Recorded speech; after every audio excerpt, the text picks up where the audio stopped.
नमस्कार श्रोते मित्र हो. कथारस सादर करीत आहे ज्येष्ठ प्रतिभावंत साहित्यिक श्री ना पेंडसे लिखित कादंबरी रथचक्र, प्रकरण 22. तिनं आणखी एक पगार घेतला. त्यानंतरही काही दिवस रेटले. आता फक्त 2 महिने उरले होते. पण मध्येच केव्हा तरी आपण अंथरूण धरू की काय अशी भीती तिला वाटत होती. ती जायला निघाली की मुलगी तिची वाट आडवी आणि तिला बाजूला करून ती बाहेर पडे. अखेरीस एक दिवस चक्कर येऊन अंगणात बसली. हात धरून मुलीनं तिला आत आणलं. पित्ताची मात्रा घेतल्यावर मग तिला जरा बरं वाटलं. ती उठली आणि पडवीत फेऱ्या घालू लागली. मुलीचा आपल्यावर पहारा चालू आहे याची कल्पना तिला नव्हती. आई, तू काय आरंभला आहेस? पडून राहा ना. शक्ती तशी कमी नाही झाली, फेऱ्या घालता घालता ती म्हणाली. पित्तामुळं जीव गलबलला तसंच वाटतंय मला, म्हणून बघते. मुलगी पुढचं ऐकायला थांबली नाही. तिने वळकडी उघडली आणि तिला ओढीत तिथं नेऊन बसवलं. अगो नाही आणि काही नाही, तुझ्या अंगात ताप आहे. ती अंथरुणावर बसली आणि मुलीकडे पाहून हसू लागली. हसतेस काय? पुढं काय करू ते सांग. पडून राहा. 4 दिवस मी पाहते. तुझं अंग कडत लागतंय. आजपासून वाळलेली सुपारी यायची आहे. रोटे काढण्याचं काम सोपं असतंय. मी जाऊ का तुझ्याऐवजी? नको गो वायो, त्यापेक्षा उपास परवडला. ती अंथरुणावर लवंडली. तिचं अंग जड होऊ लागलं. तिनं मुलीला अंगावर पांघरून घालायला सांगितलं. किंचित शिरशिरी वाटत होती. मुलगी तिच्या अंगावर झोपली आणि हळूहळू ताप भरू लागला. त्या तापात तिला आराम वाटत होता. किंचित गुंगीत ती पडून होती. मुलीनं तिच्या कपाळाला हात लावला आणि ती दचकलीच. कामाला जाणार होतीस ना? पडून राहिले म्हणून तापाचं फावलं. अजून जा. मुलगी तिच्या अंगावरचं पांघरून काढू लागली. तिच्याकडे पाहून ती हसली, पण पाठोपाठ रडवेली होऊन तिने विचारलं, मला हौस का आले राबायची? वाटते ते केलंस तरी यापुढे नरवणकर बन. आजारी पडून गावाला जायचं आहे काय? पाटल्या विक, म्हणजे हवे तेवढे पैसे उभे राहतील. आपले दागिने आहेत ही ती विसरलीच होती.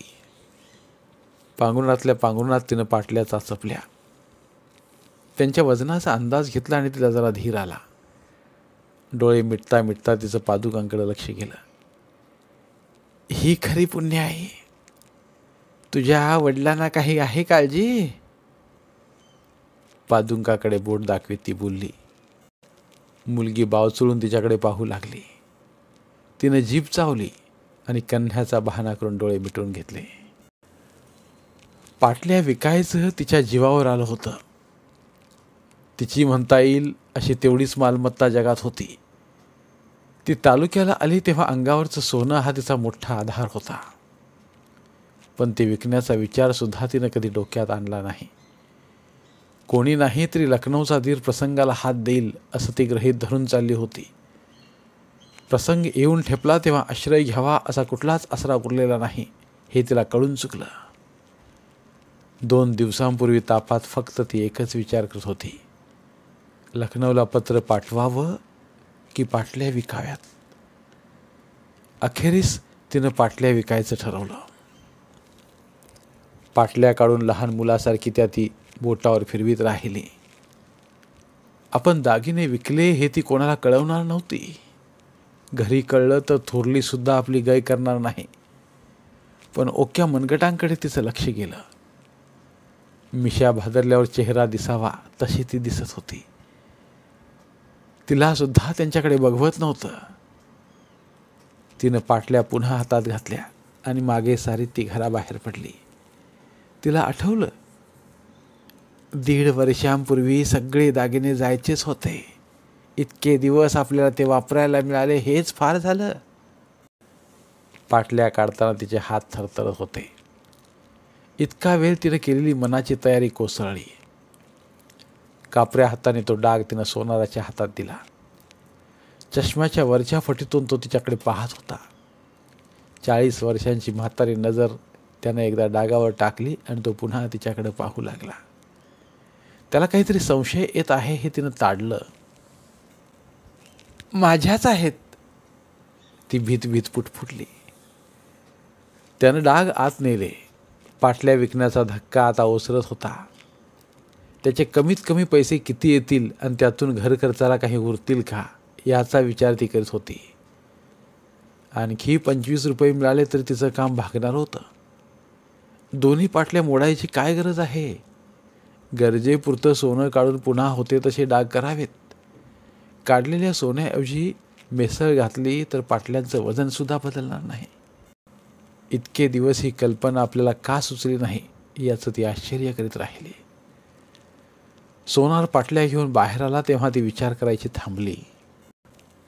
अहो, दोन्ही पाटल्या विकायच्या नाहीत, एकीतलं थोडं सोनं काढा म्हणजे झालं, घाईघाईनं ती म्हणाली. बाई, कुठून घेतलात हा डाग? का? ठार फसलात. म्हणजे यात सोनं आहे कुठं? सगळं पितळ. भकास नजरेनं तिनं त्याच्याकडे पाहिलं. परक्या जागेत आपल्याला कमी जास्त काही होऊ नये म्हणून सगळं बल ती एकवटीत होती. सगळं पितळ? निष्प्राण आवाजात तिने विचारलं. वरून सोन्याचा जाड मुलामा आहे. घेतलंत कुठून त्याचा कान पकडा. ही काय फसवण्याची रीत झाली? जाऊ दे, माझं नशीब. मुलामा तर मुलामा, त्याचे किती पैसे मिळतील? फार तर 5-7 रुपये. कशाला मोडता? त्या माणसाला पकडा आणि जाब विचारा.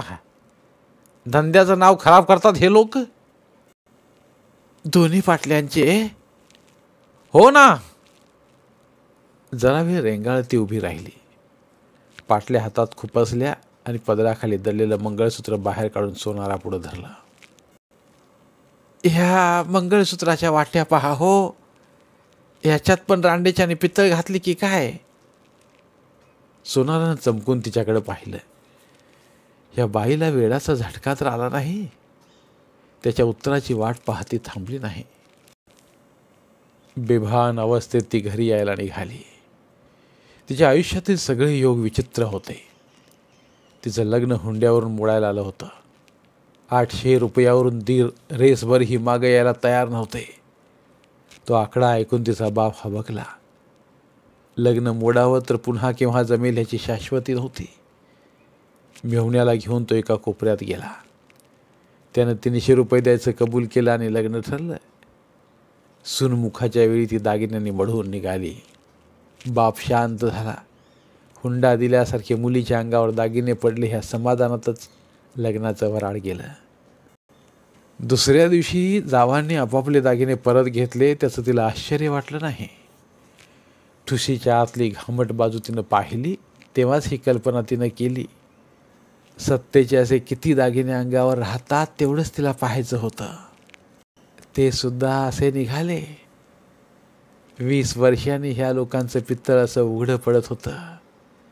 दागिने विकण्याच्या चर्चा लखनौवाल्याला ऐकू जातील एवढ्या मोठ्यानं दिरांनी का केल्या त्या तिला आत्ता कळलं. एवढा हुशार दीर, पण त्याला सुद्धा ह्या लोकांनी हातोहात फसवलं. ही पाप हे लोक फेडणार आहेत तरी कुठं? दिरांच्या नावानं खडेफोडी ती घरी आली आणि तिला आठवलं घरातले तांदूळ संपायला आले आहेत.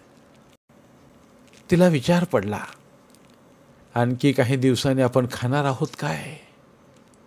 डब्यातील चहा साखर संपली की प्यायचं काय? त्याहीपेक्षा मुलग्याला फीचे पैसे लागतील ते कुठून उभे करायचे? ती उठली आणि देवापुढे जाऊन उभी राहिली. देवाला हात जोडीत होती. इतक्यात पादुकांकडे तिचं लक्ष गेलं. दातवोट खात तिनं प्रार्थना केली. इतके दिवस कधी तोंड वेंगाडलं नाही. अखेरच्या क्षणी तरी लक्ष द्या.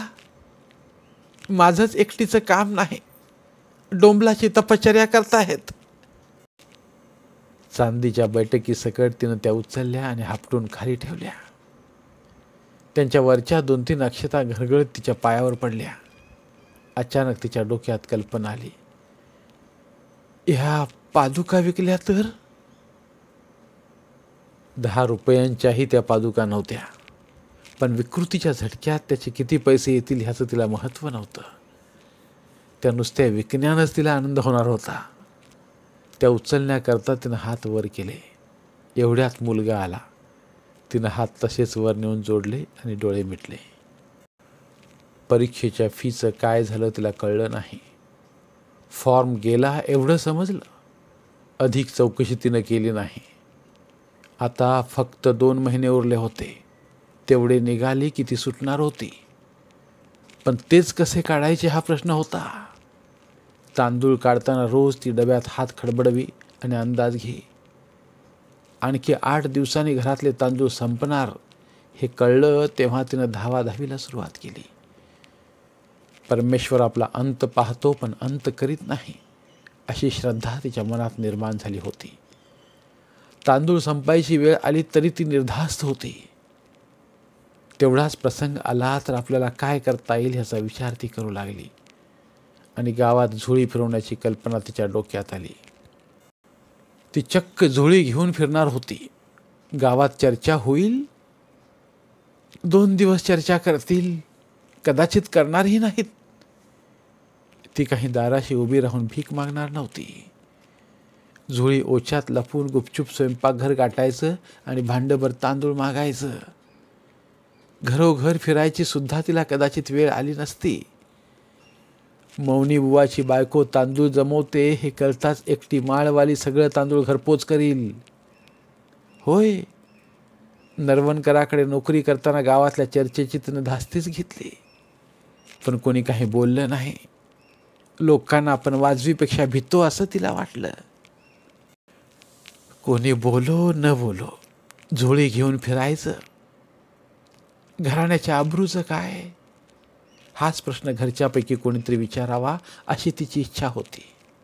त्याचं उत्तर तिनं तयार ठेवलं होतं. आयुष्यात इतके थेर झाले, भीक मागण्यानं त्यात विशेष भर पडणार नव्हती. तिनं आजपर्यंत कावेबाजपणा कधी दाखवला नव्हता. आत्ता तिला तो सुचला. थोरल्या जावेच्या नावावर तिनं एक मोठं पत्र लिहिलं. इतके दिवस तिच्या पुण्याईमुळे आपण अन्न खाल्ल्याची तिनं कबुली दिली. आता फक्त 2 महिने उरले होते. थोडक्याकरता तिनं अंतर देऊ नये अशी विनंती तिनं केली आणि पत्र पोचताच तांदूळ पाठवावेत, नाहीतर उपास पडणार आहे, अशी शेवटची ओळ लिहून ते पत्र तिनं रवाना केलं.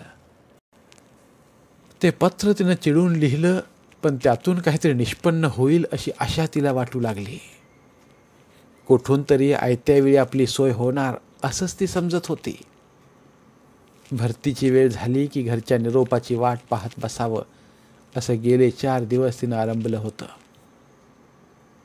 दुपारलाही पुरेसे तांदूळ नाही ते लक्षात येताच ती शुद्धीवर आली. दिवस मावळेपर्यंत ती विचार करत होती. अखेरीस तिला कळून चुकलं, कोणाकडे तरी तांदूळ मागितल्याशिवाय आता गत्यंतर नव्हतं. तिनं खरोखरच एक झोळी तयार केली आणि ओच्यात लपून ती घराबाहेर पडली. आपण भीक मागायला बाहेर पडत आहोत ह्याची पहिली जाणीव तिला आत्ता होत होती. माळवालीकडे ती चालली होती. तिला निमित्त काय सांगावं ह्याचा तिनं खूप विचार केला, पण काही सुचेना. 4 दिवसांपूर्वी तिला वाटलं तेवढं झोळी फिरवणं सोपं नव्हतं. अनंत प्रश्नचिन्ह तिच्यासमोर उभी राहू लागली. घराण्याच्या अब्रूपेक्षा तिला स्वतःची लाज वाटू लागली. चहा साखर मागणं ठीक आहे, पण तांदूळ कसं मागायचं? तिची चाल हळूहळू मंदावत होती. अमावस्येचा दिवस आहे हे लक्षात आलं तेव्हा रस्त्यातच ती थांबली. आजची संध्याकाळ कशी तरी काढावी असं तिला वाटू लागलं. तिला आठवण झाली, घरात बऱ्याच आठिळा आहेत. ती मागं फिरली. आजची वेळ आठिळावर काढायची असं तिनं ठरवून टाकलं. मोठी मुलगी तिची वाट पाहत बसली होती. मिळालं तांदूळ? अधीर होऊन तिने विचारलं. उद्या सकाळी जायचं ठरलं आहे. नशिबी आलंय खरं, निदान अवसेला नको. संध्याकाळच्या जेवणाचं काय? ती सोय झाली म्हणून तर आले. अट्टीला शिजत टाक, असतील नसतील तेवढ्या. धर्मशाळेची अवकळा त्या घराला आली होती. गेल्या 3 दिवसात तांदळाची विवंचना करण्यापायी तिनं चुलीतली राखाडी सुद्धा बाहेर काढली नव्हती. तिनं चूल स्वच्छ केली. थापडा पेटवता पेटवता तिला धाकट्या मुलीची आठवण झाली. मोठीला तिनं हाक मारली. अगो, ह्या बयेचा काय पत्ता? काळोख पडायला झाला. जाते कुठं? येईल, घेऊन ये तिला. शेजारी गेली असेल बघ. आठीला शिजत लावून ती पुन्हा ओटीच्या पायठणीवर येऊन बसली.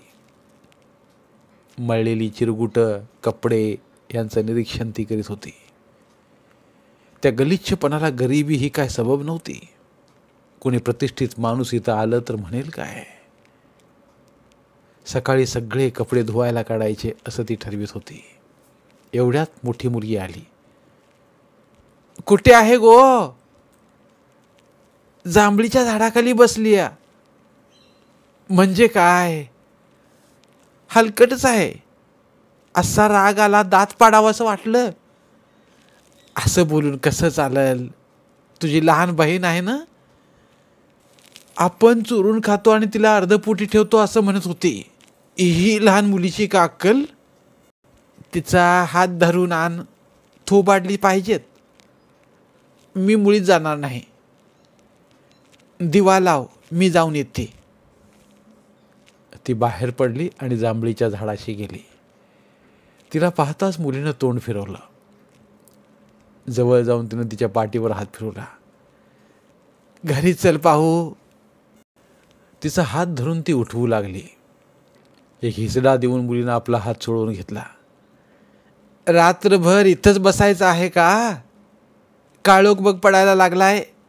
जनावर आलं तर दिसायचं सुद्धा नाही. मी जाते गो. एवढं बोलून ती 4 पावलं पुढे गेली. मुलगी उठून ढुंगण झाडीत होती. ती पुन्हा तिच्याकडे गेली. आट्टीला शिजत लावले आहेत. हव्या असतील तेवढ्या खा. उरलेल्या आम्ही खाऊ. डोळ्यावर हात ठेवून मुलगी आतल्या आत रडू लागली. तिनं तिला जवळ घेतलं आणि पाठीवरून हात फिरवला. असं नाही करायचं. उद्यापासून तुला पोटभर खायला दिलं म्हणजे झालं ना? मुलगी तिच्याकडे पाहू लागली. खोटं वाटत असलं तर प्रचिती घे. मी तुम्हाला इथं आणलं. घरी असतात तर उपास तरी पडले नसते. गेल्या जन्मी काय पाप केलं ते तुम्हाला भूतय. तिचं बोलणं संपायच्या आधीच मुलगी चालू लागली. तिला गाठून तिनं जवळ घेतलं. भांडायचं नाही, समजलं ना? मी तिच्याजवळ अक्षर सुद्धा बोलणार नाही. एवढं काय झालं? झालं काय? मला म्हणते काही म्हणू दे. तुझी ती बहीण आहे की नाही? म्हणून काय हवं ते बोलेल की काय? पोटात कळा आल्या तर म्हणते डोंग करतीये. पोटभर खा म्हणून सांगितलं ना. मला तुमच्या आटीला नकोत आणि काही नको. जाऊन मी झोपणार. दोघी घरी आल्या. चुलीवर आठीला फडफडत होत्या. खमंग वास दरवळत होता. लाकडं ढवशीत मुलगी चुलीशी बसली होती. तिला आठीलाच मीठ घालायला सांगून ती धाकटीजवळ आली. ती खरोखरच घुंगडी अंतरून पडली होती. पाय धुवून झोप गो. मला पाय धुवायला होत नाही. उगाच चावटपणा करू नकोस. उठ, आधी उठ आणि पाय धु. कुठं त्या घाणीत जाऊन बसली होतीस? पाय धुवून ती पुन्हा घोंगडीवर येऊन पडली. तिच्याजवळ ती बसली आणि कानात सांगू लागली. झोपू नकोस, आत्ता शिजतील बघ. डोक्यावरून गोधडी घेऊन मुलगी आतल्या आत चुळबुळ करीत होती. तिच्या पायांना गुदगुल्या करून तिला ती उठवू लागली. पाय पोटाशी घेऊन मुलगी मुटकुळं करून झोपली. जरा वेळानं तिनं तिच्या अंगावरची गोधडी खसकन ओढली. मला थंडी लागते, गोधडी दे. उपाशी पोटी झोपायचे नाही, उठ, थोडं खा आणि मग झोप. किती वेळ आहे ग शिजायला? मी तुमच्या आटीला नाही खाणार, मुलगी जोरानं बोलली. त्यांचं एवढं बोलणं होत आहे तो मुलगा आला. ती पुन्हा मुलीला उठवू लागली. काय म्हणते? खायला उठ सांगते तर. पोळ्या आणि बटाट्याची भाजी आणली आहे, उठ ग लवकर. पोळ्या म्हणताच मुलगी उठून बसली. मोठी मुलगी धावत आली. पोळ्यांचा डबा त्यानं उघडला. 10-12 पोळ्या आणि भाजी खच्चून भरली होती. त्या कुठून आणि कशा आल्या ह्याची चौकशी कोणी केली नाही. सगळी तृप्त होऊन झोपी गेली. धन्यवाद. उर्वरित कादंबरी पुढील भागात. धन्यवाद. कथाकथन अभिवाचनात हवी भावभावनांच्या नवरसांची जोड मराठी बोलती पुस्तकात केवळ यासाठीच नाही, कथारसाला तोड. मराठी साहित्यावर प्रेम करणाऱ्या सर्व मराठी साहित्य रसिकांनी आमचं कथारस हे चॅनल सबस्क्राईब करावं व भरपूर कथा कादंबऱ्यांचा आस्वाद घ्यावा. धन्यवाद.